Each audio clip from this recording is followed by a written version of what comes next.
The summertime. It's hot as hell. It's out of line. Jesus Christ. Oh God, it's too hot for this stuff. But we're gonna record in the AC. We need this. We need one because if I have it all, I'm sweating my face off, and that's not a good look. So let's get into it. Welcome to this Take It Off Tuesday, July 29, 2025, episode 304 of the D-Lo Show. We got the hoes out in this bitch. You know what I'm saying? Say no. We ain't got no hoes. But what we did is pass dynamite. They're about to do their 304 next episode where I do my 304 for them hoes. Let's go.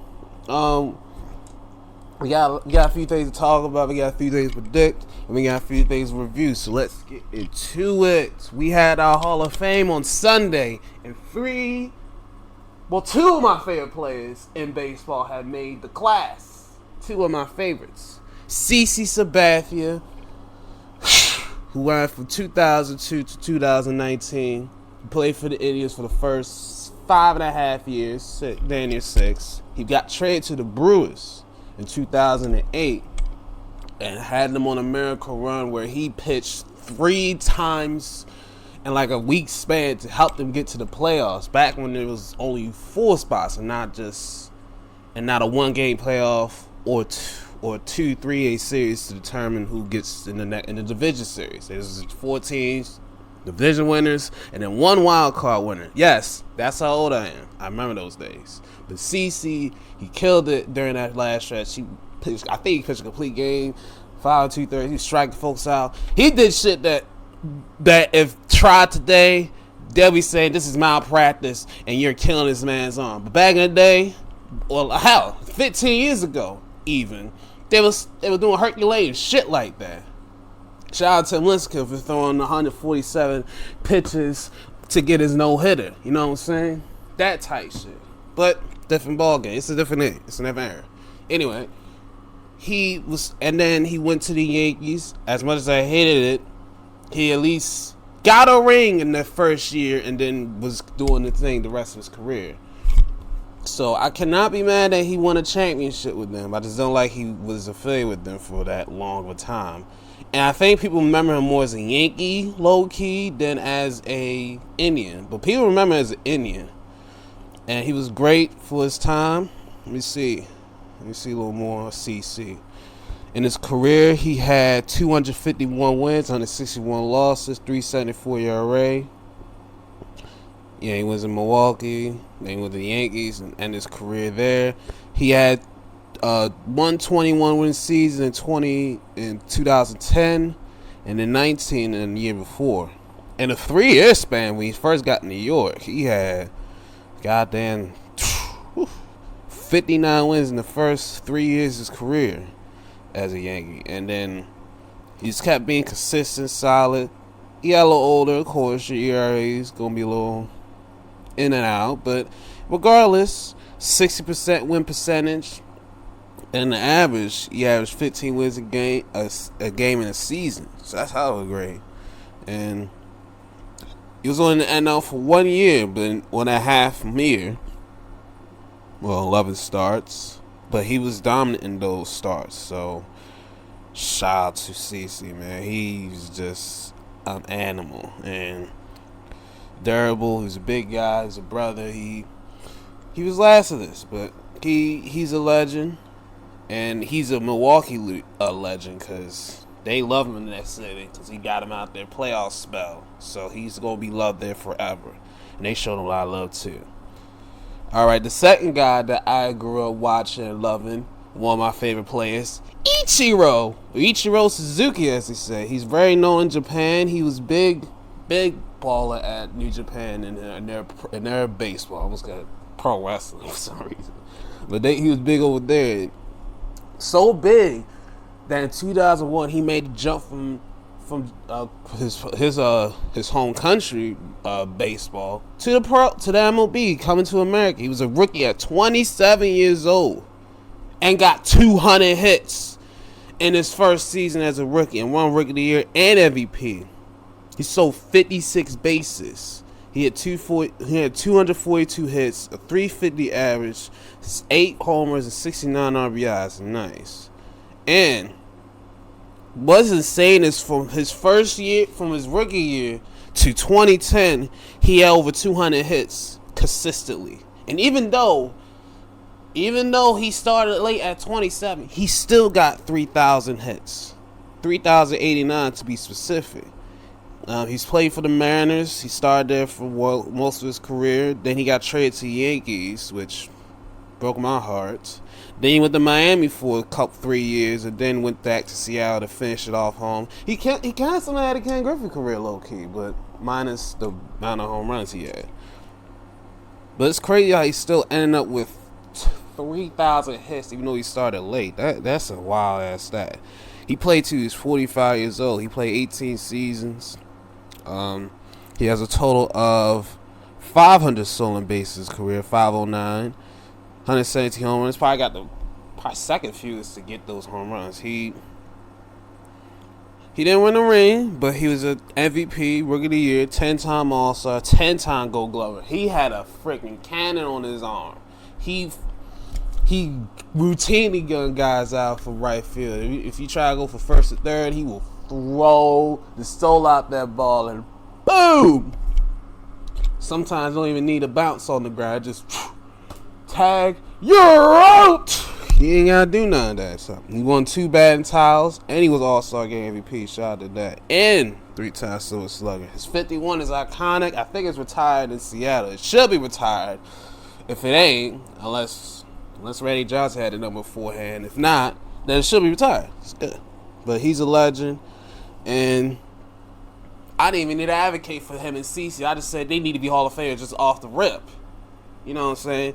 Now for this next guy, I did watch him, but I ain't gonna lie, I was a little old. I was a little young, but by the time he came around, by the time obviously he started watching baseball, he was turning down his career. But this guy, I kept advocating for him to be in the Hall of Fame. This next guy, Billy Wagner, lefty. He's finally gets in the Hall of Fame. Good for him. He was on the Houston teams, the Houston Astros. But what I got to see him when he was on the Mets and the Phillies. He also played for the Phillies. He played for the Red Sox, and then ended his career in Atlanta in 2010, from 95 to 2010. So basically, a year before I was born, he would start his career.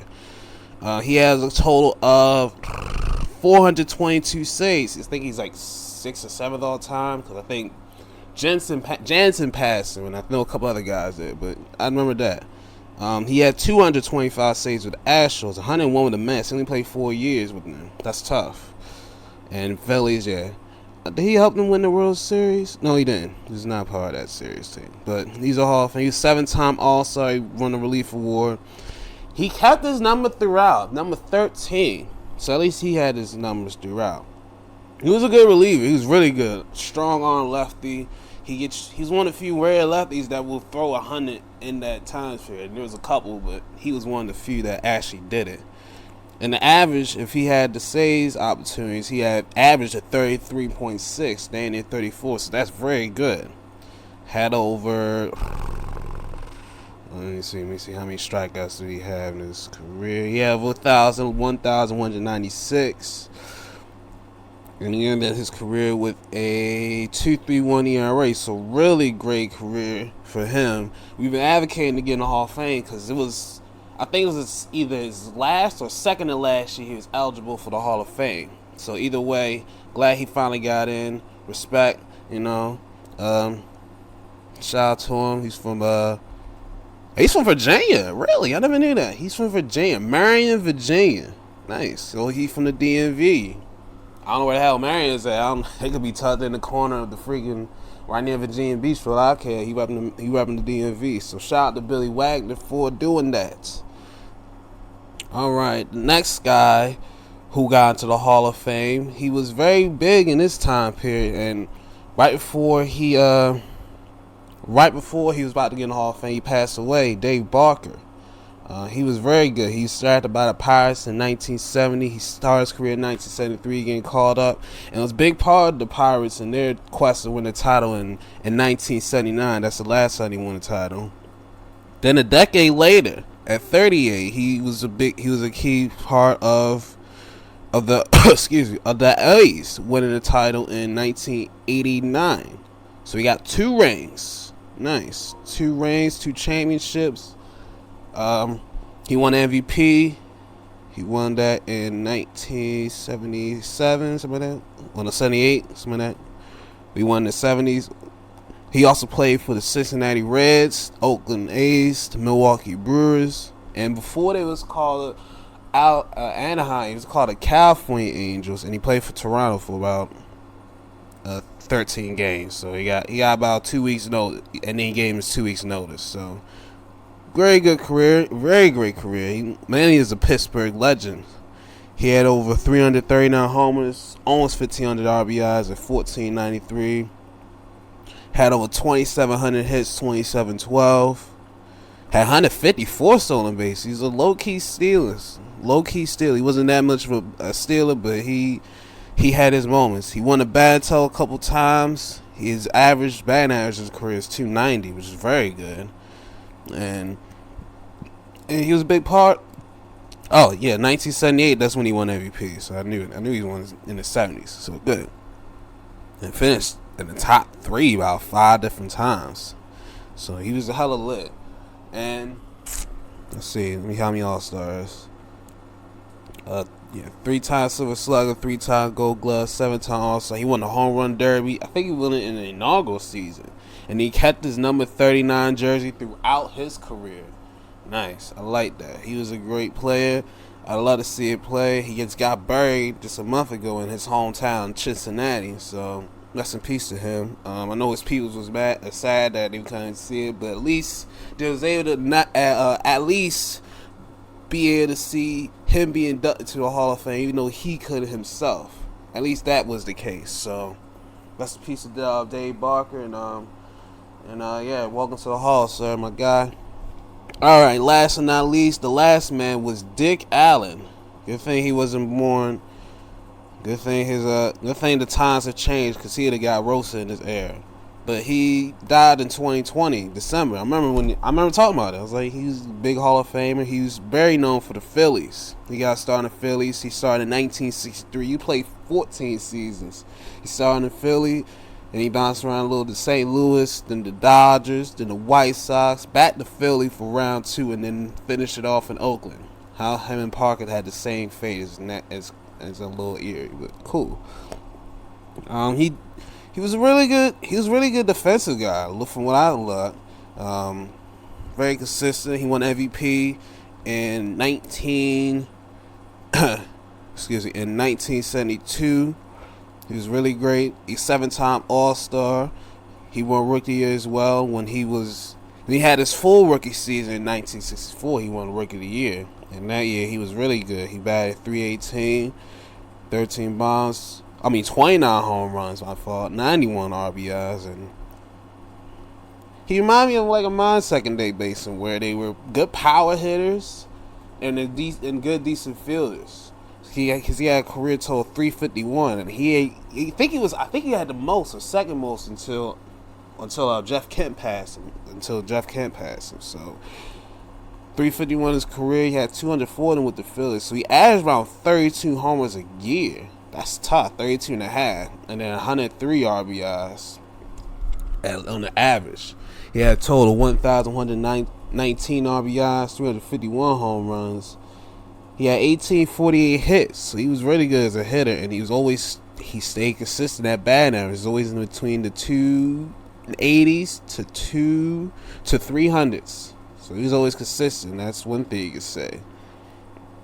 So and he died in 2020. He's from Wampum, Pennsylvania, and he was buried in that same city too. So at least he was able to go back to his hometown and be able to do that. His full name is Richard, which I don't know that, but Richard Allen. So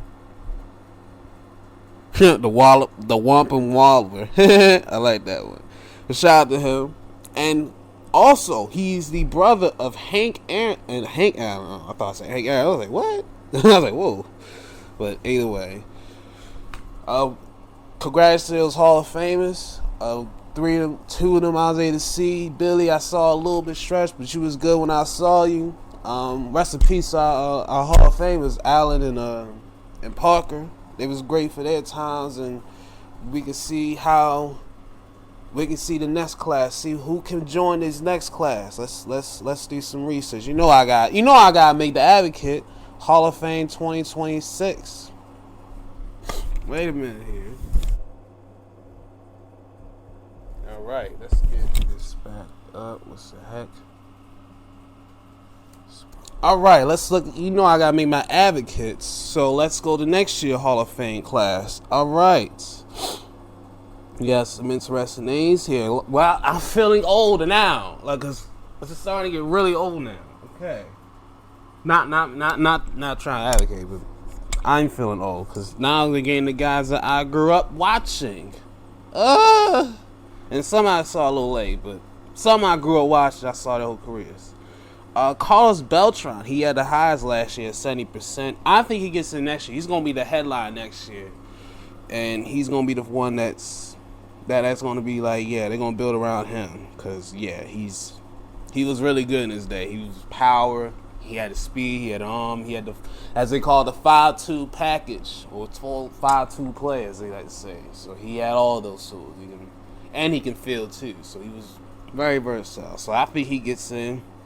This is his 4th year on the bag. It'll be 5th one next year. So we'll see if he can get in and get that little boost. He has 70% of the votes. So I think he'll probably be the one that'll get the most next year unless I see somebody different. Next, Andrew Jones. We got 33 names. We're gonna go through these. Andrew Jones. Next year will be his last year eligibility. So I think he'll get in just barely. He'll get that 75, scrape across that 75 line. I think he'll get it next year. He had 66% votes. He's been increasing ever since the last few years. So at least his eligibility is moving up. So I think he'll get it next year. So this might be the year. Next year you might see 2 center fielders made the Hall of Fame. We'll see. Number 3, Chase Utley. He was his 4th year in the ballot. He had 39% last year when he was voting. It's gonna take a little work for him. Similar to Jack, it's gonna take a little work for him because he had a great career, but there's a lot. They had some controversies and some incidents. But he was a great player. Don't get it twisted. But they'll look at that Tejada play. You know what I'm talking about. We broke his leg. Somebody's gonna take that. I think he'll get in, but not next year. I don't think he'll get in. Next, Alexander Rodriguez. We know about A-Rod. He's a legend. He's lit. But you know what they say. The juice was loose in his body. And it was really loose in his body because he was on that biogenesis report. And he got suspended and all that stuff. He's trying to rehab his image. So his numbers, he's 37% last year. This will be his 6th year on the ballot next year. Could he get in? That's a lot. You had to convince a lot of people with money and stretching. So I don't think so. But I can see his number increasing to the 40s, which will be a shocker compared to what happened to Barry Bonds, But it's whatever. Next, Manny Ramirez. This will be his last year on the ballot. He's been at that consistent 25 to 30 margin. He had 37, 34%, which was highest. I don't think he'll get in because, I like Manny Ramirez. One of the only right sides I can actually tolerate. He was on that he had that suspension too for the PEDs, and they gonna be like, you had that on your resume, bud. Yeah. Unless they overlook it like they did David Ortiz, but it is what it is. But hey.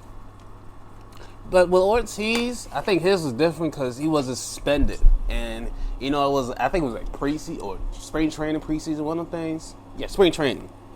So it wasn't as looked at as a big deal. I think that's the biggest difference between Manny's and Ortiz's.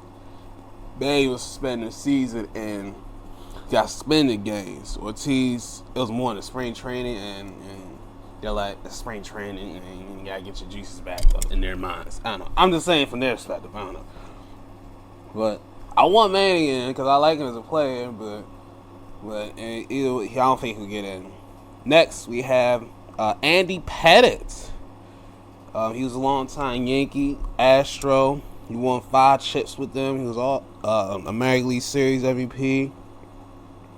He got 5 rings in the Yankees. Even though he left, he came back and they won a title a couple years after he came back.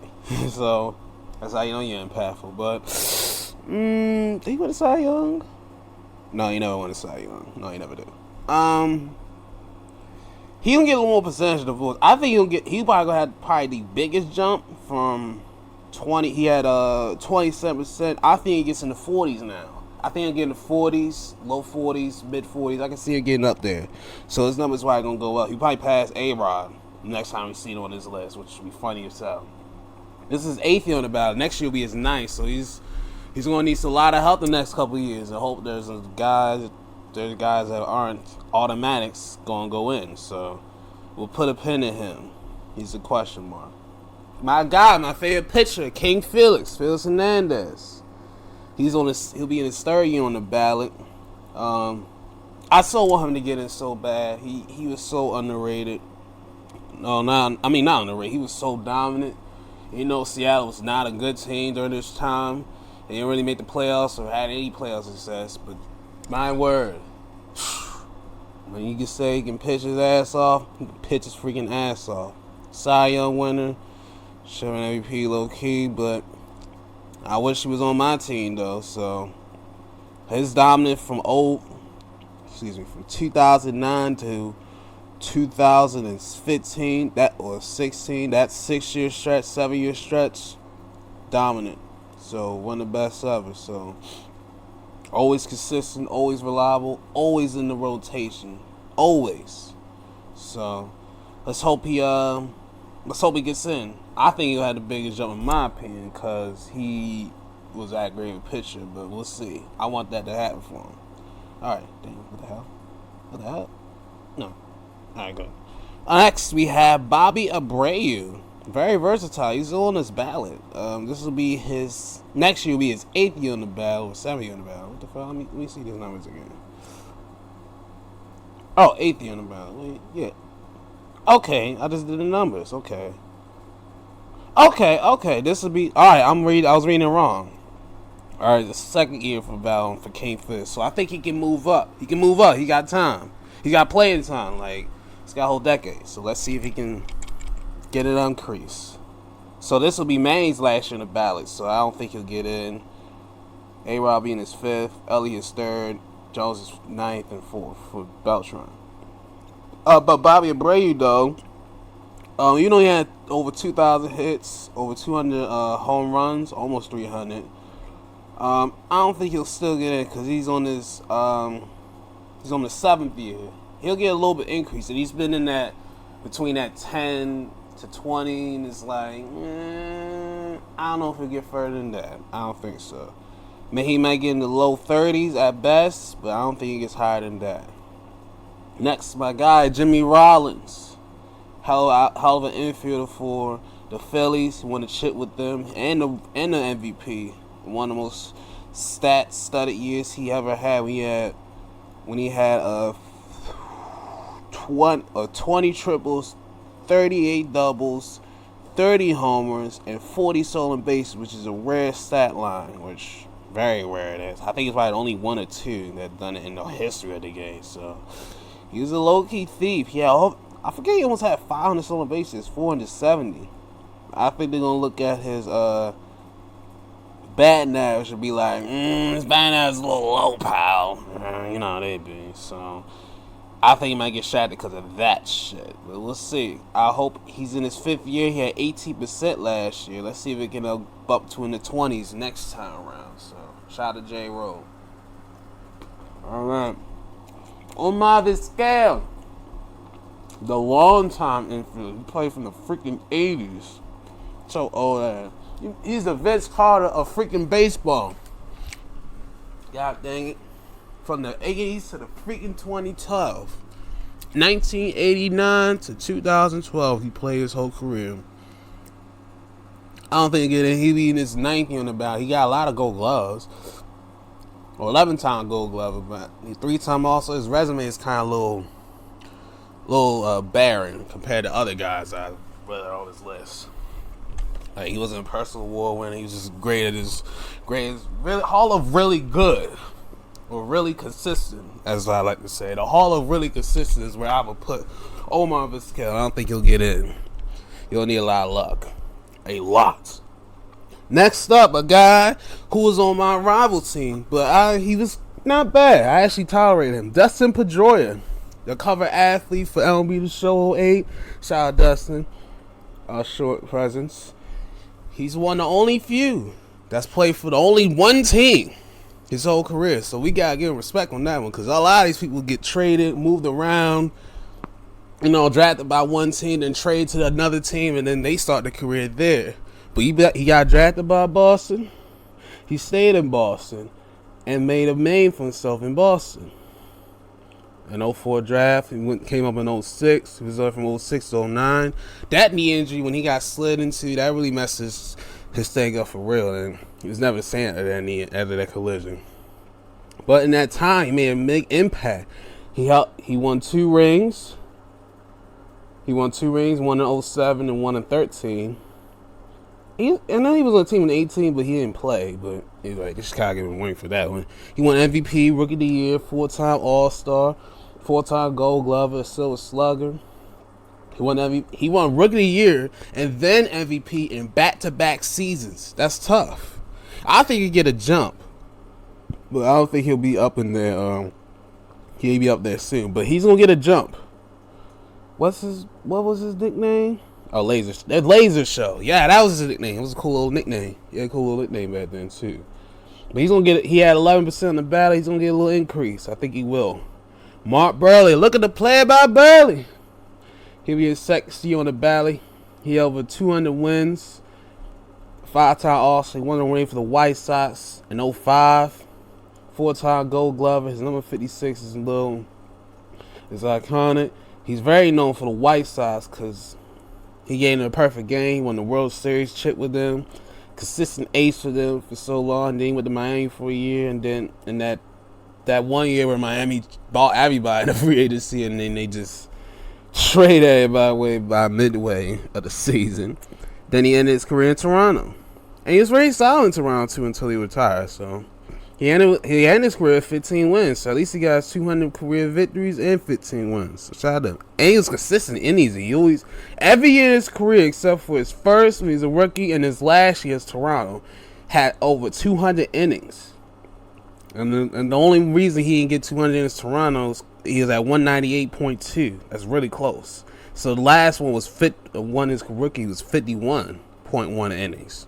So he's really consistent. He was an innings eater, as they say. Consistent, reliable, always in the rotation. You can rely on him every 5th day, as they say. And he had no armament. He really had no injuries like that. He had probably little nicks and ticks like my hammy or my elbow, you know what I'm saying? But no structural shit. He was always consistent. I think he might get in. He's in his 6th year. So there's 11%. It's a stretch. Not a stretch. If he gets a big boost going to next year, or the next time they vote around, he might get in on his last 2 years. Let's see. K-Rod, Francisco Rodriguez. Even advocate for this man to get in the Hall of Fame, not just because he's a former Oriole, but he still has a saves record in the season, 62. Ain't nobody touching that one, Ain't nobody. And from 05 to 2008, before he left in the Mets, he had the most dominant 4-year stretch of a closer. And he capped it off with that 62 saves. And that's how he got that money to go to New York, But he went to Milwaukee. He went to my team, the Red O's. He went back to Milwaukee after he had a time in Baltimore. But then he went to Detroit too to finish. And in Detroit too, still he had 44 saves and then 7 before his last year. So he over 437 saves. He's top 7 all time, top 6. Billy Rack had 422. Now I know you're gonna say, oh, his ERA is a little high. 2.86. That's not horrible. That's not horrible. In the 40s, in the 162 average, he averaged 31 saves. It's not bad. I know it's a little lower than Billy's, but it's not bad. So, can he get some more numbers? Put him on the ballot. He's in his 4th year eligibility, and he had 10%. Can we get that to 20% the next year so he can get a little higher? Because he needs to get in. David Wright is the next man on the ballot. Without Twitter. He's a man that I can rock with. He's from Virginia. Shit, I forget he's from DMV. He's from Virginia. Nice. Captain America, as they said. D-Dub, never heard that name in my life. His number 5 was retired by the Mets, and similar to Pedroia, he got drafted by the Mets and stayed with the Mets. Been with them for day one, never left. He was very good in his prime. He was a 7-time All-Star, 2-time Gold Glove, 2-time Silver Slugger. He was with the World Series team a little bit, but his back started really bad on him after 2014, and it was bad. And he barely played the last 3 years of his career, so that hurt his numbers a little bit. If he didn't have that bag issue, and his bag was like at least 85% good, I think he could have been a lot. But his back really messed him up, and it cut off his real production numbers. He could have finished his career a lot stronger if he didn't have the back issues. But he came back to the Mets, at least giving him a couple more appearances before he retired, and yeah, so I didn't get ahead in his last year too. He had 3 at bats in 2 games, and he was like, "I'm called a quit." So, if he is sent, it's because of the Mets stimulus package. I'll be honest with you, because it's a lot. He's got to get a lot. This will be his 30 on the ballot. He had 8% last year, so I think he'll get a little in the double digits, but that's it. Torrey Hunter, another one of my favorites from back in the day, long-time Minnesota Twin. Before I knew Kirby Puckett was, this is Torrey Hunter right here. This is the guy I heard that was my guy back in the day. Before I heard Kirby Puckett, he was lit. He was a successor of Kirby Puckett. He was there from 97 to 2007. Then he went to the Angels, had a good little stretch there. Then he went to Detroit, tried to get a ring there, and then he went back them home to Minnesota. How apropos. He had with 2,400 hits, 2,452, 353 homers, very well, 1,391 RBIs, pretty solid. He had 195 steals, not bad, pretty solid. I didn't know he had that much. I don't even pay attention like that. I didn't know that. His average left was alright to decent. He had a couple years. He only had 2 years. He only had 2 years where he averaged over 300. Everybody else was in the between 280, 290 to 270, between that range, 270, 290. His career average is 277, so that's not bad. I don't know if it gets in. He might get a little bit increase, but I doubt he'll get any more than that. All right, let's go to some new guys on the ballot. A lot of these guys I watch, so he's ready to be gold. Cole Hamels. Oh, yeah. His first year on the ballot. Had a good career. Won a ring with the Phillies in 2008. As part of that squad with J. Roland, Chase, and all them guys. 4-time All-Star. He won the World Series MVP that year. He got drafted by the same squad, the Phillies in 02. First round pick. He made his debut 06. Then he got traded to Texas. Then he went to Chicago for a couple years, and then went to Atlanta, and that was it for him. But he had a good career, really good career. His career high wins is 17. Leads that down in 2012. He's a 4-time. He was in the ring with them. He's very good for them. His ERA was 3.43, not bad. I don't think he will get some votes, but if he falls on the ballot real quick, I won't be surprised. I'll just say that. Ryan Braun. Oh, we know about you, Bronny. Well, he was just short of 2,000 hits. He had 1963. He won MVP rookie year. We know him very well. He's very great. He was very great this time. 6-time All-Star, 5-time Silver Slugger. He similar to Wright and Pedroia. He stayed with the Brewers his whole career. He never went to a team. He was a 5th pick in the 05 draft. Junior amateur trash, so he was different with. He had a different route. So Hebrew Hammer, never heard of that one. But he was there from 2007 to 2020. And he was on a great path until that Biogenics report came out. And then that interview when he was on TV trying to cry, said, I didn't mean it. I'm sorry. I didn't know that. He kept switching it up, and I was like, good grief. You're messing up your chances, but hey. But he had a good career, though. 41 home runs, had a 40-piece. He had one MVP, one Rookie of the Year, 07, MVP in 2011. He was on the cover of, I forget the game. It's some game I had back in the day. He was on the cover of, I think it was either LBTK or the big, one of those things. He was on the cover. I remember that. He was on the cover of a game. So I somehow vividly remember him on the cover. But after that 2013 shit, his reputation took a mean ass hit. So he got suspended for the rest of that year. Then he came back next year. He was looking a lot smaller and leaner, and I was like, yep, yeah, he was doing this stuff. So yeah, in a different era, yes. I don't know if we're gonna get it, but if you follow the ballot, like, man, if you follow the ballot off red, I'll be like, well, damn. I'm like, well, damn. If you follow the ballot like that, that'd be crazy. Alex Gordon, solid, good player. He's similar to others. I mentioned. He's drafted by Wolves, stayed with them the whole career. He was a 2nd overall pick, so yeah, he was lit like that. He's made his debut in 2007. He had a long career like Brian Braun, 2007 to 2020. He won a ring with them in 2015. He's brought that World Series team. 3-time All-Star, 8-time Gold Glove, and Platinum Glove winner is Gordo.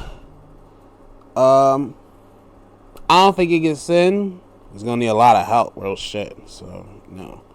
Shin-Soo Choo from South Korea. Bounced around a little bit. Seattle, Cleveland, Texas, Cincinnati. You know what I'm saying? Texas, he ended his career there. And he was really good. I think he just fully retired not that long ago. So he's actually really retired just recently. So because as much as Shin-Soo Choo is my guy, I don't think he gets in. Sorry, Shin.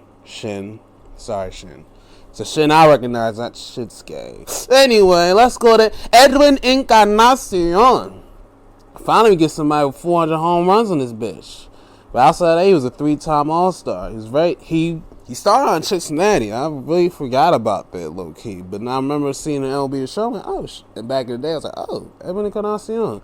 But he really made a name for himself when he went to Toronto, and that's where he exploded. Literally, dropping 40 home runs after like 21-17 in 2010-11. 2012 is when he broke out. 42 home runs, 36 the next year, 34 a year after, 39-15, and career high 42, matching it in 2016, matching 127 RBIs. So he was, once he got to Toronto, that's when he found his power stroke. Pause.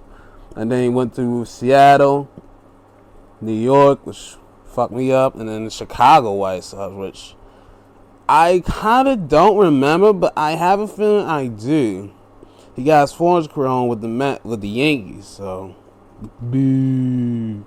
But you're a Toronto legend, right along with Jose Bautista. That 3-4 duo, man, that was that generation's Manny Ortiz, because it's like pick your poison. You want to go with Joey Bats, or you want to deal with Edwin Encarnacion. I see him get some votes. I think he'll be on the ballot a little bit, unless we see a scandal, and I don't think he had a scandal. I don't think he did. But if he get, I think he'll be on the ballot. I don't think he's gonna fall on the ballot. I think he's gonna get some votes. I can see it. Howie Kendrick, Our World Series big hero for the Nationals. He won the ring in 2019. Was only a one-time All-Star. Won the NLCS MVP during that time. He started out the Angels, a solid player. Dodgers went there too. He had to leave the state or the city. Then he went to Philly. They got traded to DC, and that's when he was able to help them win the ring the next year, that next season, 2019. Oh, he was solid to good, but I forgot he was an all-star, really. But he was solidly good, but I don't think he gets in. Sorry, Howie. One of the guys I grew up watching in my home city, Nick Markakis from Woodstock. He's from Woodstock. He got, he was drafted like 3 different times. What the fuck that means? I didn't know you could do that, but we drafted him in 03, but he got drafted in 01 by the Braves, and then he got drafted in 02 by the Reds. No, 02 by the Reds and 03 by the O's. He's like, I'm going back to college, and he's like, all right, we could go to Baltimore. And part of my childhood, he was a good player. He was a really good player, consistent. He was always available. Always available. He barely missed a game. He missed like a few here and there because they're like, maintenance rest. But outside of 2012, he really didn't miss a lot of games. Always in that 150 range, between that 140 to 150 range. Lowest besides that was at 104 and then 147 when he was with us. But he always was steady. And then he went to Atlanta, which broke my heart. That broke my heart when he went to Atlanta. After he went all the way to the ALCS. He left and went to Atlanta. That broke my heart. I was like, oh. And he was like kind of like the nucleus sort of, but that broke my heart when he went there. I don't think he gets in. If he gets, I can see him getting the O's Hall of Fame at best, but I don't know if he gets in. I don't think he'd be on the ballot too long. Sorry, Nick. But you my guy, Nick. You my guy. Next, you got Hunter Pence. Bounced around a little bit. He won 2 rings with the Giants in 2010, 2012, and 2014. What's the who's? 4-time All-Star. Didn't really do much outside of that. Good player, but not a Hall of Famer. Good player. Gio Gonzalez, got speed through this. I forgot his start. Wrong player. Gio Gonzalez, good, but no. He had 21 wins, though, in 2012, so shout out to Gio, but no. Matt Kemp, he had the biggest fall I've ever seen, because he was MVP, all that shit, and then All-Star. Then the next year, 2 years after that, he was bouncing around. San Diego, Atlanta, Cincinnati, and I don't think he gets in. Jason Kipnis, good infielder. All for the Cleveland Indians or Guards, whatever we call about. They went to Chicago and really do much. So, solid player. 2-time All-Star, though. Daniel Murphy, solid guy in the infield on our right side. First, second, and third. First, second, and third. But not a Hall of Famer. Rick Porcello, 150 wins. I didn't picture him to get the 150 wins, but cool. He went for Boston. He won the ring with the Red Sox in 2018. He won the Cy Young in 2016 with the Red Sox when he had 22 or 4 wins. He started in Detroit. He was a good pitcher for them. Both teams. He was a good pitcher, but I don't think he's Hall material. And he left that third one. If he came back and finished up, he maybe could have got 200. We'll see. Who knows? Matt Wieters was just shy, just like Nick Markakis, bar my O's. 4-time All-Star Gold Glove. He had the big height, low-key. He was just short of 1,000 hits in his career, which kind of made me sad a little bit. He was in the DMV for most of his career. Then he went to St. Louis for the last 2, and that was it. Sorry, Matt, you're not in. Jeff Samardzija. Oh, God, you have a losing record. You're not even going to be on the ballot for too long. Chris Davis. Probably the most interesting candidate because he's had a lot of ups and a lot of downs. But that batting average ain't going to get him in Cooperstown. Sorry, my guy. 295 bonds, though. Now, he was part of our big success when we got big. But when you got big and when we turn some shit, you turn some shit too, because you were the 0 for 54 0 streak. And I think people remember that more than they hit your bombs. Calvin Herrera, very critical to that Kansas City team that broke charge and changed. He's part of the game changer, low key. Underrated, most underrated reliever in MLB history. I will make an advocate for him in the Hall because he changed the way that teams look at bullpens. I will always be convinced that he changed it. It was him, Wade Davis, and Greg Holland. Those three guys changed the game for Kansas City forever and changed bullpen games because they used to bring them out in like the 7th, 8th, and 9th back to back to back. Or that sometimes they get in the 6th, go 2 innings, then they'll get to Davis, and boom. Sometimes they switch it up. But Kansas City, that's where he made his name for himself. So I can make an advocate for him to get in the Hall just because of that. Because he helped Kansas City get it, and he changed the bullpen game. But outside of that, I can't give you some shit else. Outside of that. And last but not least, Edison Volquez. One of my favorite pitchers on the low skis. I actually kind of like him. Always got him in free agency and whenever I was doing my franchise. I always got him because I need like a fourth guy in the rotation, you know what I'm saying? Solid guy. He's solid hand. But either way, he was part of that World Series team with the Royals. Good timing. Bounced around a few teams. Cincinnati, Texas. He had 2 seasons with Texas, start and to end his career. So, I started your career in Texas and career in Texas. One-time All-Star in 2008. Anything else? Middle of the pack, but not a Hall of Famer. Sorry, he's not gonna be on the ballot for too long. And that's all in class. I only see 3 Hall of Famers. 4 to 5 down the line could get in, but let's see. We'll see what happens when they go to voting. I think it'll be later this year, so I forget what the fuck. All right, let's go. Let's stay in baseball. I seen this last night. Ryan Sandberg, he was big part of the Cubs. He passed away late last night. He had cancer. And he beat it in 2023 or early 2024, but that son bitch came back last December, and it came aggressive, and it went everywhere else, spread throughout his body and all other stuff. So, and he passed away last night. He was 65 years old. He was born September 18th, 1959. He was drafted by the Phillies in 1978 in the 20th round. Good grief.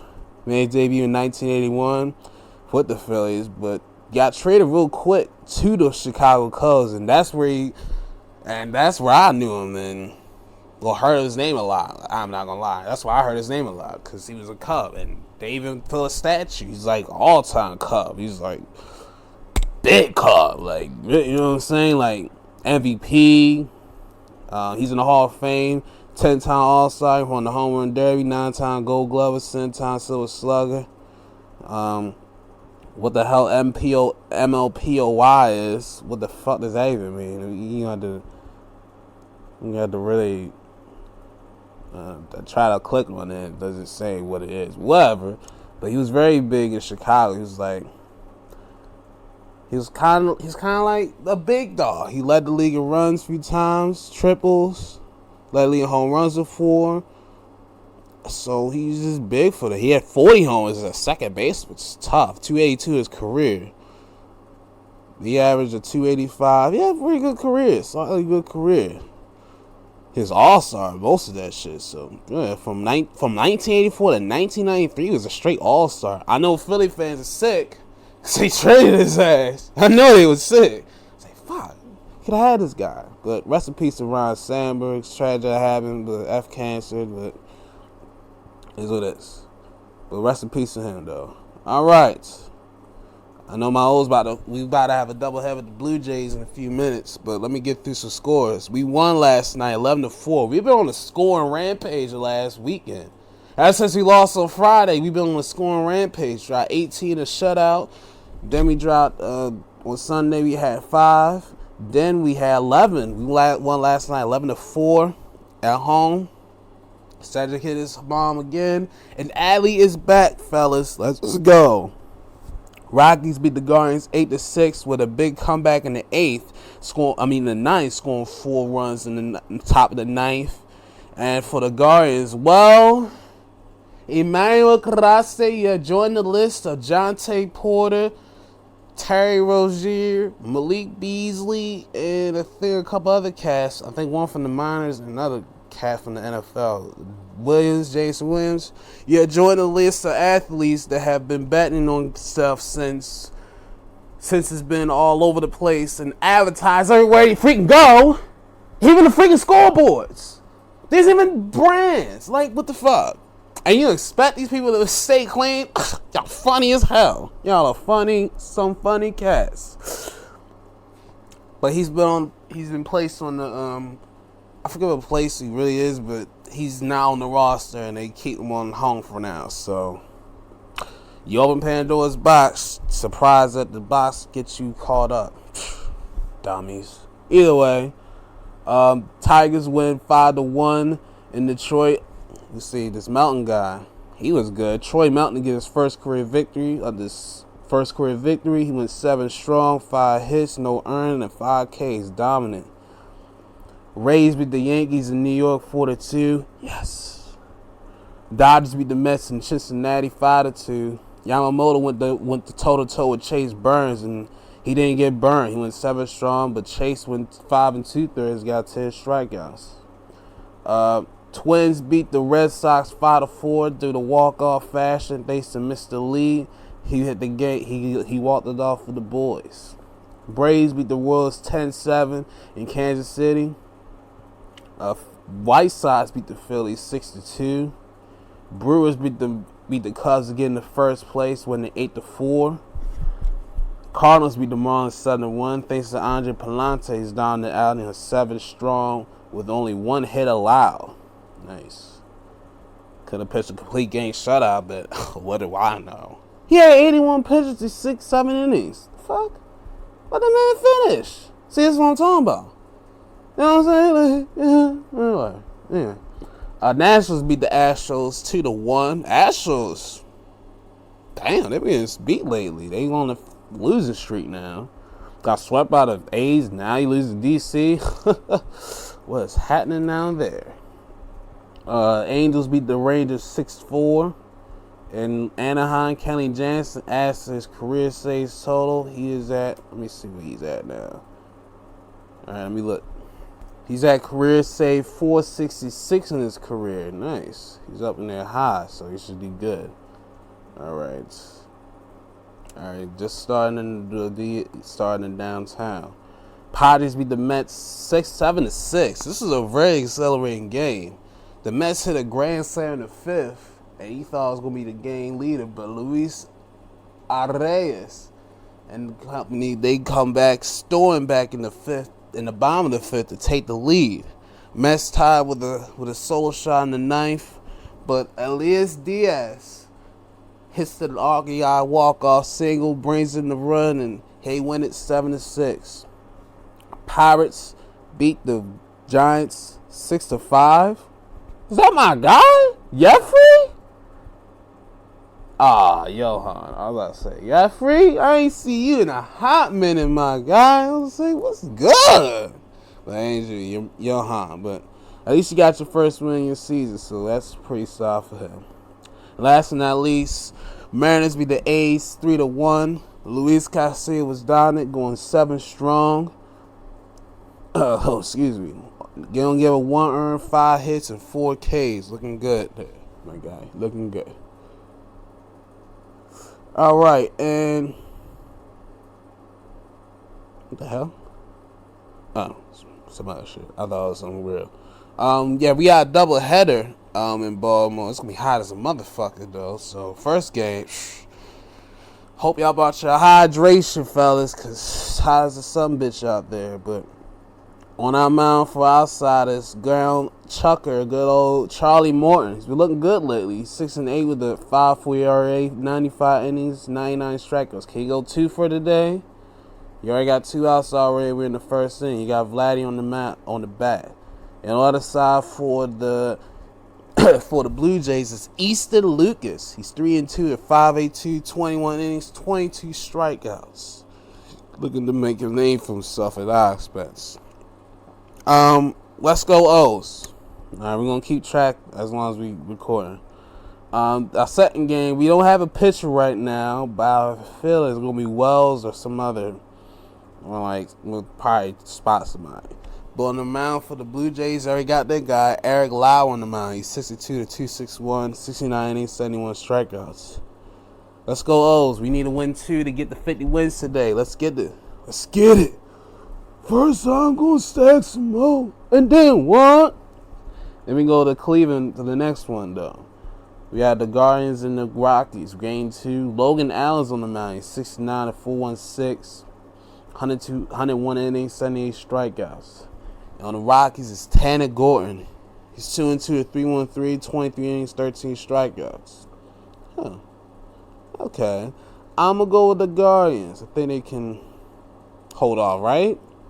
Yes. Next, we have the Tigers and D-backs in Detroit baseball. Casey Mize on the mound. He's 9-4 to 340 ERA, 92 innings, 82 strikeouts. On the other side for the D-backs is Brendan Fad or Fod, where the fuck. He's 10-6 to 476, 111 innings, 95 strikeouts. Get your 100 strikeouts, my guy, and get your win streak back. I'm going to go with the Tigers, though, but you're probably not getting no decision. Yankees and Rays in New York City. Yankees trying to get back on the swing of things and get the Rays back to 500 with their mob asses. On the mound for the Yankees is Max Fried. He's 11-4 at 260 ERA, 127 innings, 116 strikeouts. Maximus, need you. On the other side for the Rays is Joe Boyle. I don't know, he looks old and young at the same time.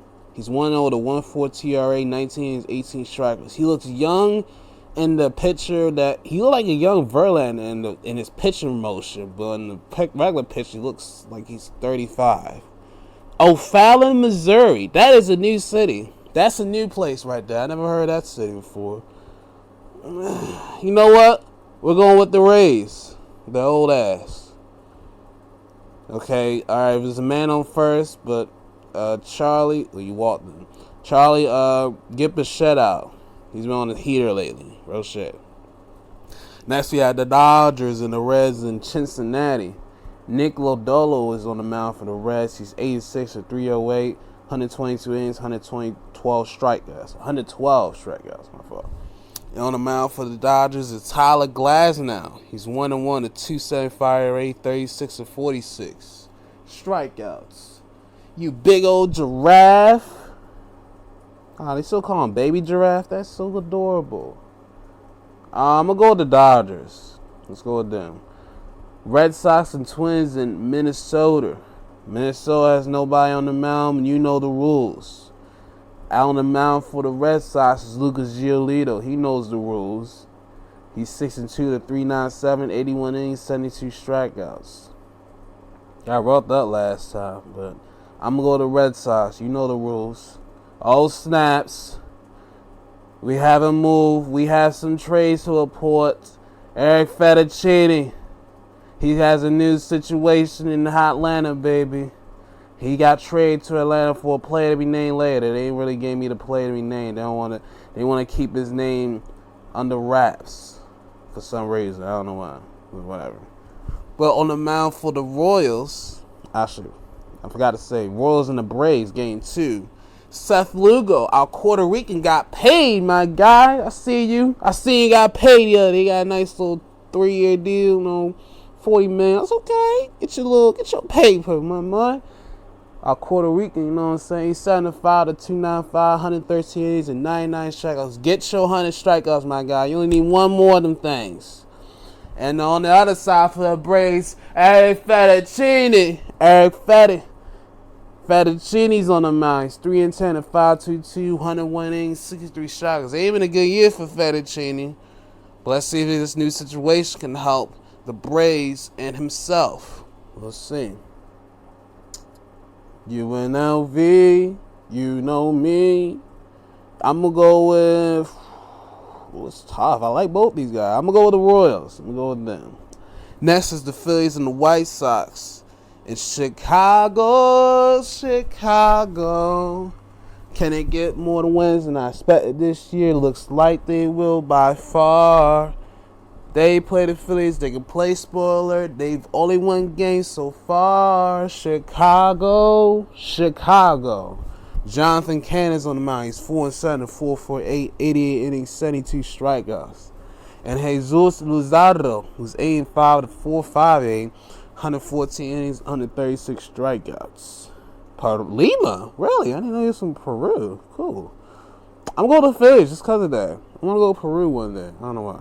Next, we had the Brewers and Cubs. My guy was at the game last night. One of my hosting the round table. He was at the Brewer game last night. He wanted to see the Miz. Not the Mike the Miz. The Mizorowski, where the fuck. He loves that picture. But on the mound tonight for the Brewers is Quinn Pricer. He's 9-2 to 3.28, 101 innings, 86 strikeouts.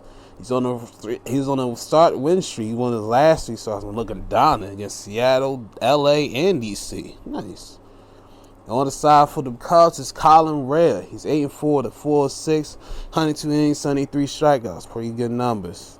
Except for that last time against Kansas City, where he got roughed up. That put his ERA over 4. But he'll bounce back. I'm going with the Cubs this one. They're going to bounce back and forth out of the series. It's a big series for these teams. Whoever wins this one will probably get over to... Okay, good. They'll probably get... Whoever wins the series will be in first place. So, let's see if they can do that. Who can separate themselves from the pack. Next, you have the Marlins and Cardinals in St. Louis. Sonny Gray, Mr. Pickles, is on the mound. He's 10-4 with a 4.33, 116 innings, 128 strikeouts. I had to reread it again because of time. He got hit. He got roughed up last time against the Padres, but looking for his offense, they came through and gave him enough runs to get the double digits on the season. Shout out to his boys. On the other side from the Marlins is Sandy Alcantara. He's 5-9 with a 6.66 ERA, 104 innings, 77 strikeouts. He really is a Sandman, or the 6th man. Drake will be a big fan of that one. I'm gonna go with the Cardinals in that one. Next to DC and Houston, can Houston get off their little Schneidern? Can they get off of it? On the mound from them is Jason Alexander. He's 1-1 at 8.14 ERA, 21 innings, and 14 strikeouts from Windsor. And on the other side for the Nationals is Michael Soroka. He's 3-8 with a 4.85, 78 innings, 83 strikeouts. I just want to rock. Who calls you the Rock? You're not the Rock. Whom do you think you are? Say now, joking. Say now. He's from Canada? I didn't know that. I'm going to go with the Astros. They can get this one. Next, we got a battle of lefties in L.A. As Yusei Kikuchi, he's on the mound for the Angels. He's 4-7 and 3.23, 122 innings, 127 strikeouts. Shout out to my All-Star right here. You know what I'm saying? I ain't know even when I saw he made All-Star, I was like, what? See, this is why they needed me to make the picture cut. You know what I'm saying? I know who to hype up. Anyway, on the side for the Rangers is Patrick Corbin. He's still hanging in there, my guy. He's playing a lot better. Shout out to him. He's 6-7, 378, 104 innings, 87 strikeouts. Lonnie Vance fucked up, why he stand tall. He still hang around because he loved the game at all. Free will. I'm going to go with the Rangers, bro. We going to get successing. We going to be finessing, impressing. Yeah. MILF Manor. What the fuck? I was watching that shit. Oh, what the fuck? Did I? Damn, she has some big ass knockers. Let's go to. We got like 3 innings left. Let's finish one before I was about to. I got distracted for like half a second. Saw something crazy. Bats and Padres for game 2. You know what I just realized? I thought Frankie Montez was a lefty, but he's a righty, and that threw me off just now. Anyway, let's go. I don't care about your twist. For the Padres, it is Ryan Burgert. The rookie's doing pretty solid as a bullpen guy, so they give him a chance in the rotation. He's 1-0 with a 2.84, 31 innings, 30 strikeouts. He's getting a nod this time against Sean Manaea. Oh God, he shaved everything down there. He got a new haircut. He ain't got no long hair. He said, "Shh, I need to be a new man, baby." Shh, shh, shh. He's 1-1 at 2.19 ERA, 12 innings, 18 strikeouts. Shaved the beard and everything. He shaved it. I'm gonna go with the Mets. I think they can pull it up. Giants and Pirates and San Francisco, the veteran Justin Verlander, the JV on the mound. He finally got a win in his ledger. Thank goodness. He's 1-8 with a 4.70 ERA, 84 innings, 70 strikeouts. Shout out DMV legend. He won last time against the Braves, so they finally got him off this little dry spell that he's in. On the side for the Pirates is Bailey Falter. Get off this shit. 7.5 to 3.82, 108 innings, 69 strikeouts. You a freaky frog. He's a freaky frog. Damn, Rod don't even come. I forget Rod even. I'm about to say, they took all the Robins up? Oh, damn. They about to take all the Raw. Oh, damn. They about to take all the Raw episodes. Nasty work. Let's realize that shit. I'm going to go with the Giants. Mariners and A's are the last team. Luis Severino's on the mound. I keep running at him and JV the same days. He's 4-11 at 4.95, 125 innings, 92 strikeouts. Can he be dominant for one night, Luis? I believe he can. On the Mariners side, it's Logan Evans. No. He's 4-3 at 3.64, 59 innings, 43 strikeouts. Rookie doing pretty solid so far. Nice. Doing pretty solid. Your Ann Arbor had ass. I'm going to go to A's. They didn't get their payback. Oh my god. I just really look at that. That's freaking hilarious. Okay, O's, we looking good here. We got bases loaded, nobody out, and Tyler O'Neill's at the back. Come on, fellas, let's get some runs. We need some innings. Okay, Westbrook started with a double, then ended with. And then Ramon Laureano reached on the fielder's choice. Thank you. And then Gunnar walked. Hallelujah. Yay. So that's why the bag's of juice. Oh, foul. All right, it's 1-1 count as we go to our next. Let's go to the next, our second topic. We're going to go 2 topics. I might splat through Raw. Let's see how this one goes. I'm gonna make my predictions till late in the week. All right. All right, let me go to the game, because I almost got distracted by some fineness. Let's go to Saturday. Sparks. Are they on a hot streak? They beat the Liberty 101 to 99 thanks to Rakia Jackson, the game-winning tough contested in the paint lay-in to get the win. Rakia led the way with 24 points, 3 boards, and a steal. 9-15 shooting, 4 assists from Curryland. Very efficient, shouty. Kelsey Plum, 20 points, 8 assists, 4 rebounds. Derek Hammy, 17-10 boards, and a steal. Azarea, 17-11. Nice. Both of them got a double-double. And shout out to Julia Alleman with 10 assists. Shout out to you. Set your girls up. And Ravenwell, 12 off the bench. This game started with a tragedy for Liberty as Brianna Stewart injured her leg a few minutes into the game, 3 minutes in the game, and she never came back, and she was out last night. We'll talk about that more later. Springer Ionescu then led the charge with 30 points, 8 boards, 6 assists, 4 steals.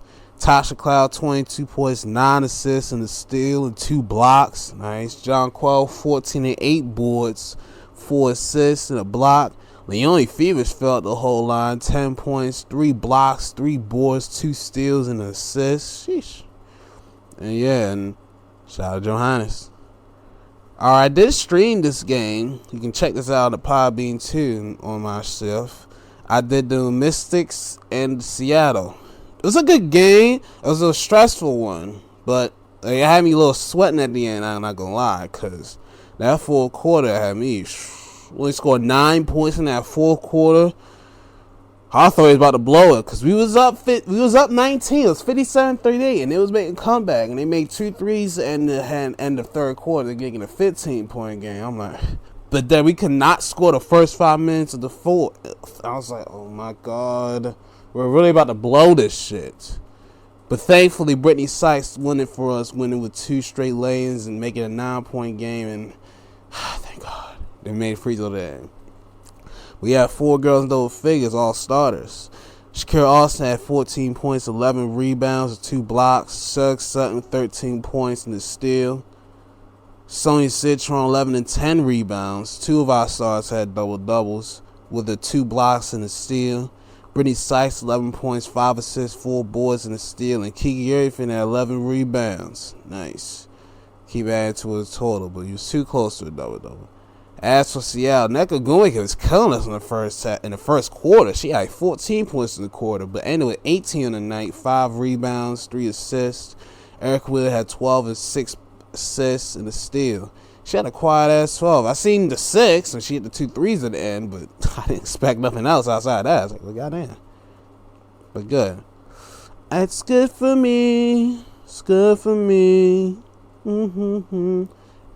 We got the victory. And Sunday, Connecticut blows out the Valkyries 95-64. Sheesh. Tina Charles led in 24.6 boards, 2 steals and a block. Nice. Marina Maybe come back from being injured off the knee issue. 15 points, 4 assists. Back in the starting lineup. Bria Harley, 15 points and a steal. Anissa Morrow got the star. 11 rebounds. Just short of Dodo with 8 points. 2 steals and a block. Nice. Un petit. JC Sheldon, 13 off the bench for 2 steals and a block. Nice. 5 of 7 shooting. 3 of 4 for Curryland. Likes it. As for Golden State, Kayla Thorne is out for the year. She had to get knee surgery. They ain't really going into details, but we got a new girl. What the deuce? Eliane Rupert. She's from France. And she gets some PT. She led the team is going with 13 off the bench because he had their ass blown out with a steal and a block.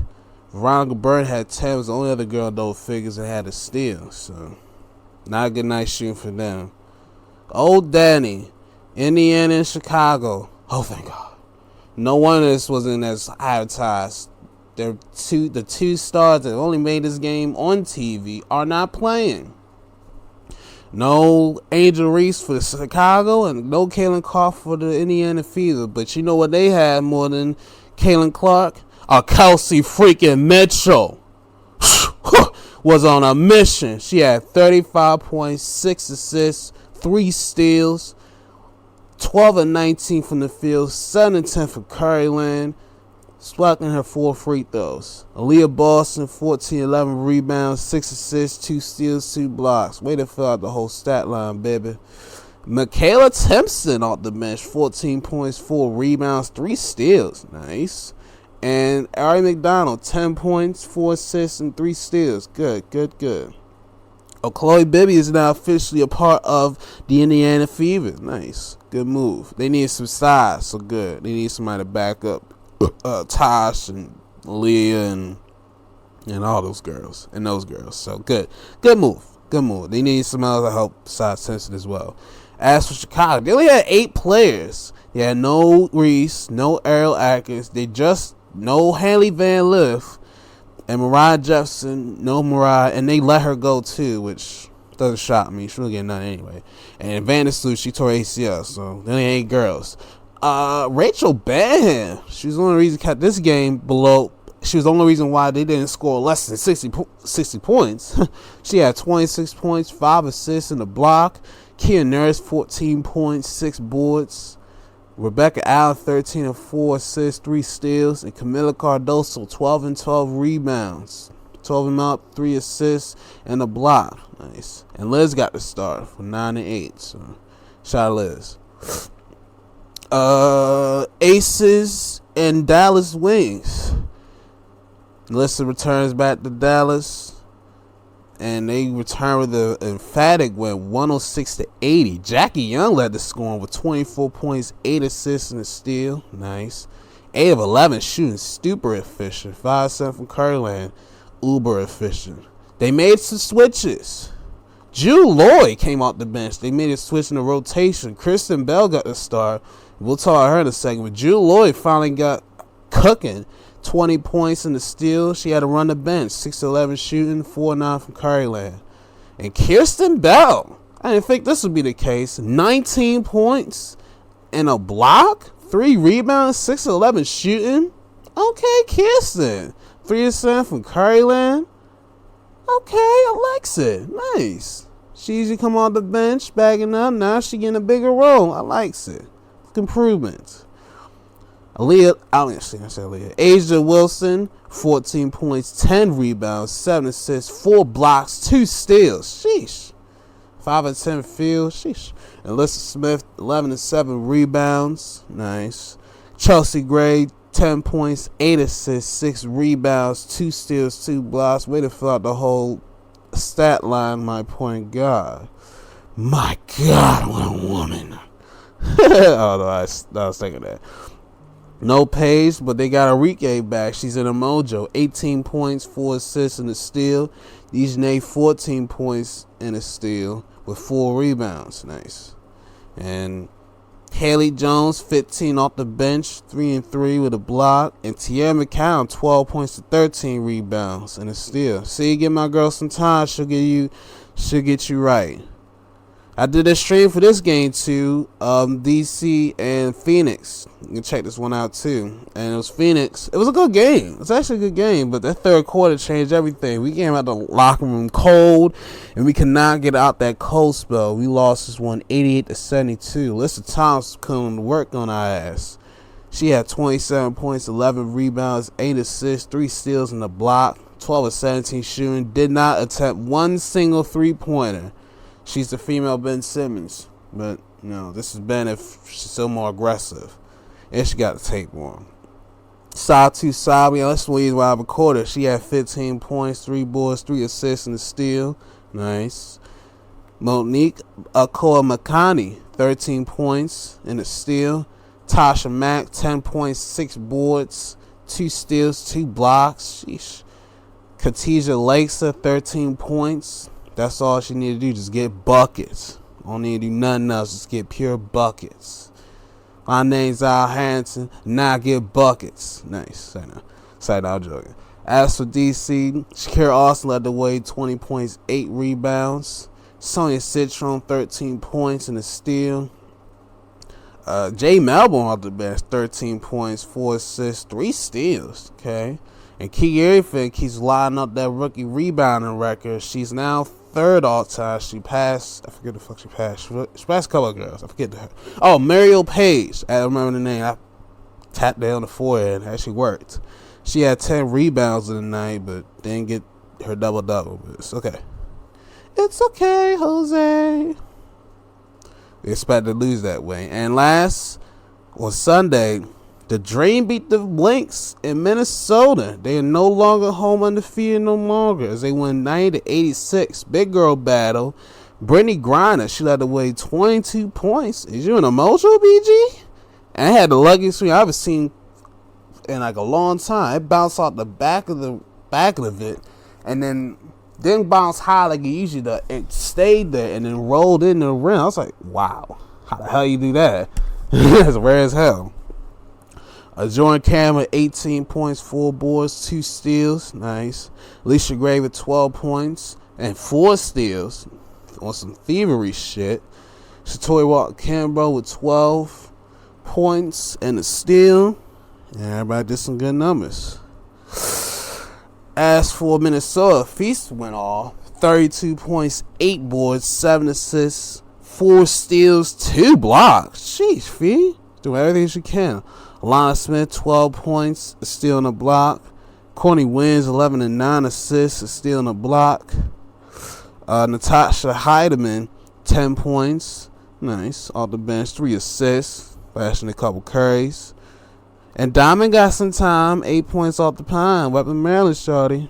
Shout out to Breon Jones too, repping Maryland as well. Maryland was repping well on this afternoon and on Sunday afternoon. Alright, let's get to the 2 games that happened last night. Seattle Storm get their payback in Connecticut this time against the Sun, 101-85. Nice. Nneka Ogwumike led the way, 26 points, 3 boards, 3 assists. Nice. On 11 of 13 shooting. Sheesh. 4 or 5 from Curryland. Nice. Gabby Williams, 16 points, 3 steals. She's a thief. And my Skylar Diggins, my baby, 11 points, 12 rebounds, 11 assists for her first career triple-double with 2 blocks. Sexy. 4 or 6 from the field. Nice. Ezzy Madrigal. Go. Sheesh. 10 points, 5 rebounds, 4 blocks, 3 assists, and a steal. Fill out the whole stat line, shawty. And Dominique Malone got the bench, 12 and 6 rebounds, and steal in a block. I think she going Yan. Oh! Because she almost got rim on that when she played us. I was like, damn, she almost reached rim. But she just did a layup. She ain't want to yam it and fuck up, which I don't blame her for that one. So I guess that's why they don't do it like that. They don't want to fuck up and cost the team any points. But either way, she's going to need to try it, though. As for Sun, Bria Hart led the way, 17 points, 4 assists. Tina Charles, 11 and 4 rebounds. Jason Sheldon, 11 off the bench. Olivia Nelson-Odata, damn, fell out the whole stat line. 10 points, 6 rebounds, 3 steals, 2 blocks. Sheesh, 2 assists. Did everything you can, shawty. First cup, shawty. Everybody got time, baby. And last but not least, the Wings beat the Liberty 92-82. They'd have had me nervous in that full quarter too, low key. I'm glad they had a big enough lead to this. It was up 30 at one point, but they won this one comfortably 92-82. They only scored 7 points in that fourth quarter. Nasty work. Arika Gubawali though, 20 points and 14 assists. Sheesh. And a steal. Sheesh. Paige Baggers matched with a 20-piece, 6 boards, 4 assists, 3 steals. Sheesh. Louisa Geyser-Soda, 14 points, 2 steals and a block. Okay. DJ came on the bench with 9 and 9 off the pine with a block. Almost did that. Almost doubled it up. And no Tierra minutes. I guess not. Well, that's sad. It was well last. I'm glad I didn't get her in the draft. In the fantasy. Anyway. I was like, where'd she go? Oh. John Quell Jones led the way at 18.7 boards. No Stewie tonight. But Sabrina Ionescu came with 17 points, 5 assists, 4 boards, and a steal. Isabel Harrison, 10 points. Got the start for Stewie. What the deuce? And Stephanie Talbot, 10.6 boards. 3 assists, 3 blocks, and 2 steals. Damn, sure I didn't think it's about to line like that. And I just seen this came across my face last, I think 2 days ago, something like that.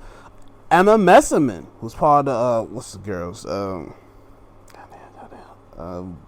She's being the pros, but she's coming back to Liberty. So I can use some size there to help back up. So, because they don't have Sibley too, she's out. But so it can help them just as much as it can help her. All right, let's go to Thursdays. These games. Let's pick through Thursday. I don't think I'm gonna do it live because I gotta do some shit tonight. So I ain't gonna do DC game tonight. And Angels not even playing, so I have no use to it. I would love to get my starters back to back, but I don't think she's gonna play. But anyway, let's go. Valkyries in Atlanta and Hotlanta, baby. I'm gonna go with the Dream. Hey, the Dream. Next year at DC in Chicago, we hosting. I'm gonna go with us. Chicago's down bad and injured.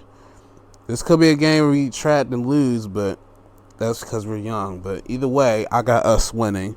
And the Sparks coming off their 3-game road trip where they really did well, and they on a 4-game win streak right now. They hosting the Aces. I hate Hulu when I can't get NBA TV. I want that app. I want that, but you gotta do some other shit. I'm going to Sparks. They on a roll. And not only that, Cameron Brake is coming back. Gentlemen, she's back. So they're going to use that momentum to spark her in. I told her she'd be back next week. And there she is. So I'm going to go to Sparks. All right, Phoenix. On Wednesday, Phoenix and Indiana Fever, Indiana. I'm going to go with the Mercury in that one. The Dream got a back-to-back, and he got to go to Dallas. Nasty work. Well, at least he ain't got to go across the country, but still. Halfway is a little wild. Hard King. The fuck? That was a weird title. I'm going to go with the Wings, just because Atlanta's going on back-to-back. That's the only reason why. And this one's going to be ESPN. This one's going to be a Disney. I hope. Minnesota Lynx hosting the New York Liberty. The finals of last year. Come back again. I am going with the Lynx. Just Stewie is out right now. I'd probably looked at it differently if Stewie wasn't injured. I might have gone the other way, low-key. Oh, shit.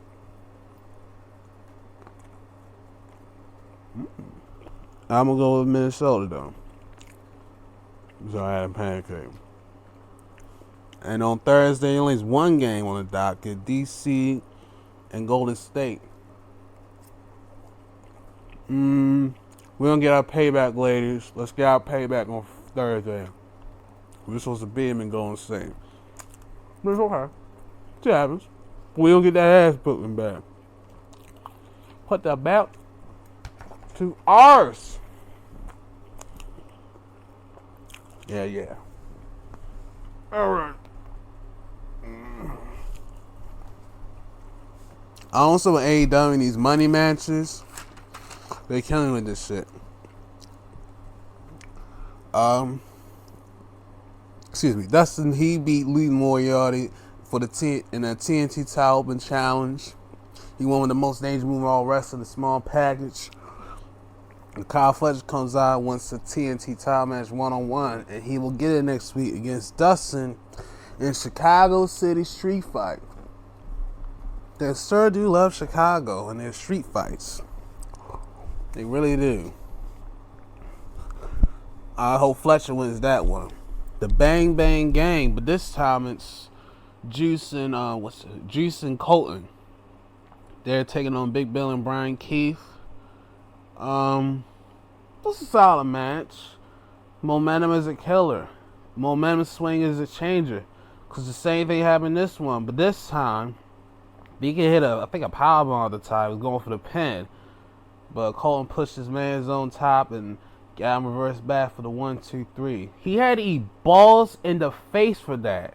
They really 69 him right there. I was unexpected. I was unexpected that one. Real shit. Who can survive 5 minutes with the best wrestler alive? And Bowen's ass just won again. I'm like, really? Want round 2 of this guy? Well, he lasted like 2.5 minutes, so I think a little shorter than the first time. But either way, Bowens wins and started beating the piss out of Max after the bell. Billy Gunn was like, "What the hell are you doing?" Throws AB off of fucking Max. And AB was all like, "Oh, what the hell, Doc? What the hell?" All shocked and perplexed and flummoxed and flabbergasted and all those adjectives. And he walked away, anger. Cinema? Are they trying to do Cinema Part 2? Are you getting a double turn? That would be shock of the year. Double turn, AB turns on Billy, goes heel and Max Caster saves Billy. That'd be the biggest babyface switch of all time. That'd be real shit. First time I see a double turn in a tag team where the guy was supposed to be a heel, then turned to a babyface. And then that babyface turned to a heel. Ain't that a perplexing duo? Ain't that a bitch? That'd be funny as hell. 400,000 on lines. Lance Archer, Hechicero, and the infantry take on the Outrunners, Tomohiro Ishii, and the man who still is undefeated, Hologram. Once I seen he was in the match, I knew that the good guys were winning. Conglomeration or weird trio tandem, what the fuck they went called? Referee got down. So Callis and Shea Taylor started banging the baby faces. The Paragon, Riley and Roddy come out and chase Taylor away, get him out of there, and the baby faces win. I forget. I think it was the Outrunners that did it. You son of a bitch. But either way, they won. The faces won. And Kyle trying to get a piece of the pie. Like, hey, yo, what's good, Conglomeration fam? Shit. We got a run out here. You think I can get a few dollars? We fairly, right? He really trying to get some money. I'm like, I mean, you ain't do shit to win, but I mean, I guess. He trying to get a little piece of that sugar. Trying to get a piece of that pie. You know what I'm saying? You're like, yo, let's give me 50 racks. You know what I'm saying? I need 50 for the curve. You know? See how that one goes. We now have a triangle trio of toxic baddies, or toxic evil baddies, because Julia Hart, Sky Blue, and Thekla are now the Triangle of Madness, which sounds kinky as hell. But either way, and they took on a team of Maserati, Lanie Luck, and Rachel Allering. Shit like a bunch of jabrones, and got the win.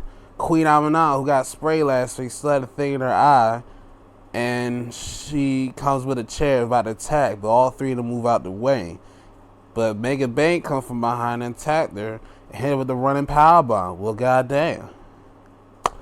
I told you, don't go out there unless you have any reinforcements. At least she had a reinforcement, but always look behind your back, shorty. And if she's missed it, could she join this little collection? Could she? Who knows? Kip and Nick, they're called Uncaged. They beat Fox and Helico in a low-key Lucha Underground reunion, and they won. Good for them. They're in the next round of the tournament. Chris Saylor thanks for Will for taking her out of the equation, and thank you, Chris. Chris, keep pressing. Full court press Willow aggressively. Not to be teammates, not to get anything, just so I can win my bet and my share. So my bet can go to fruition. Hope that motherfucker keeps up his word. But either way. And in the main event, Athena beat Alice Windsor. She saw it. It was actually a pretty solid match. I actually enjoyed it. And that powerbomb, that drop, the ending was crazy. The drop kick into the barricade, then powerbomb on the floor, good grief, and then the O-face eclipse. So, nice ending. So, but damn, she took a lot that ending. That was, woo. He was about to bake her, but Tony saves her and makes sure she doesn't leave Chicago in the hospital bed. So, solid episode of Collision. I'll talk about Raw real quick. Jay started the show. Well, you know, I'm not gonna talk about it. We gotta save this shit for the next day, so I'll save it for probably Thursday or Friday, one of those days. That's it for me.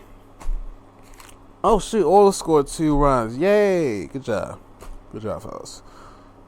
I'm gonna try to find a way to cool down, stay cool. I'm gonna stay in this freaking house because good grief. I'm ready for training camp to come. Well, training camp is here. I'm gonna wait like a week or two to do my predictions for the season and hope we can finally get all the snot. And let's go Ravens. Let's go Ravens, and let's hope we can get a DMV Super Bowl eventually. Until the end of those days, be well, stay safe, survive, advance, and I'll see you around this next dance.